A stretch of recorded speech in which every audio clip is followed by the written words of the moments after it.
Welcome or welcome back to the channel. I know it's after Christmas, however, I thought it would be fun to go through all of my containers, and I have just under 20, even though I'm in a townhome. I have a lot of containers. I love containers.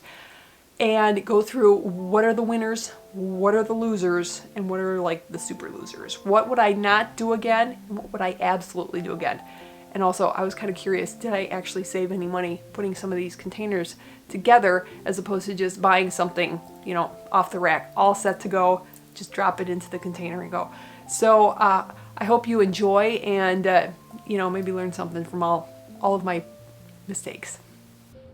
You will see all of my footage is from my Christmas containers, but all of my containers I can just swap out the ornaments or the red and green and just put pine cones or whatever. Well, let's start here at the temperatures. The temperatures plummeted in the Chicagoland area and they went to zero almost immediately before my containers were even complete. So that's where the problems began. Number one, I will not create so many containers that I have to water. Those are the containers that froze solid. Some of them I even brought into the house to defrost so I could decorate for Christmas. Next year, I will leave out greenery to play with or just to leave. It's zero effort whatsoever, and it just looks pretty on my table and my potting bench. I will not do so many planters. I don't know what I was thinking. I just wanted to have all these varieties and just, it was too much. And I just ran out of supplies. Hanging baskets, I highly recommend. So much fun and so easy. If you just get one of those hangers, those door hangers, and disassemble them, that's one of them right there. And it's just so much fun to just lay them in a hanging basket. It has, you know, you can have them kind of sprouting out the sides. After Christmas, all the little berry picks I can pull out, and it's all ready to go. This is kind of the side of my potting bench, and it just looks kind of cute with just dried greenery. I will also do very small containers, probably in the place of some of the larger ones, because obviously they take less materials and they just look cute like this. It's just a little tiny bench that I have, and it just cracks me up, and I did nothing with it. This is my tip. Make sure that you can see your containers from inside your house, and these are my two views that I see, and I get to appreciate them. I always pick up little goodies like this at the grocery store, and this is a good value. There were like 5 picks in each, and I debated, but I did. I cut up the stems, and then I also cut up fir boughs, which I highly recommend because instead of just one big one, I know it's painful if you've never done it before, but cut them up, and then it creates a whole bunch of smaller ones that you can divide through multiple containers. Of course, there's the Dusty Miller kind of struggling. Number 3, I won't use so much cabbage and kale. I went a little crazy in the fall because it was so beautiful, but with the frost, the kale all died. The cabbage is not looking so great. I left it here just so I could get some footage and show you what kind of happens when you have an immediate freeze. Normally, throughout the last, 3-4 years, I've not had any problems whatsoever with cabbage or kale making through all the way to spring. But with the frost, there's my Dusty Miller. It's just really struggling. And that's how the container looks. So I left it here before I kind of spruced it up a little bit just to let you know. See, and it's solid. It's frozen solid, so I can't take anything out, put anything in.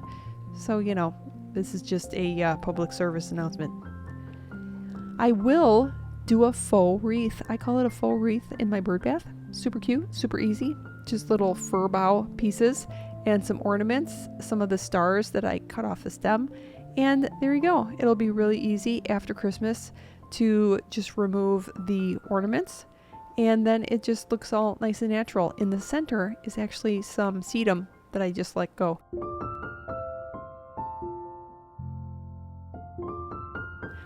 I like simple containers. These are very simple. All they are 2 of those $5 trees, the ones that you get from Home Depot that I had in the video. They were half price, $5 each for each of those arborvitaes. I have 1 fir bough in the back and a couple little pieces in the front, and a pick from Hobby Lobby that was a couple bucks. So altogether, it was maybe $12 to $15 each container. So, and then of course these two arborvitaes I can plant out into the landscape. So these were some of my favorites with just some ornaments. As you can tell, I use a lot of the unbreakable ornaments just because they add a lot of color and I reuse them. So at this point they're kind of free. The frosted branches I love along with the magnolia. Both of these I love. Now the magnolia of course is dried at this point, but I think it looks nice. The problem is these containers are so huge, and pine is not really my friend. I just want to let you see what it looks like when you use this amount of pine. It's not a good look, especially with kale or cabbage that really doesn't want to be around anymore. But I bought it, so you know I'm going to use it. And of course, Dusty Miller that I just don't have the heart to pull out because I'm sure it'll bounce back in the spring, towards the spring. But these containers, I just had to show you what not to do. But it does, you'll see in a little bit, it does look really pretty, ironically, in the snow. Now, these containers are huge, and historically, I have always bought one of that $25 little tree from Lowe's. And this year I was like, no, I'm going to try and save some money. It didn't. And they were $27 each this year. I did not save any money, any frustration whatsoever, but they do look kind of pretty in the snow. But next year, I'm just going to go with the simple tree like in years past and yeah, call it a day. What happens when you go to Fannie Mae and their container looks like this and it's freezing out? Well, I resorted to creating a wreath insert. That means I created the entire container inside, because when I would have to go in the morning before work, and also when they were closed, it was right around 0. It was very, very cold. So I created basically a wreath. It looks just like a wreath, except for the picks and a lot of the other elements I mount vertically.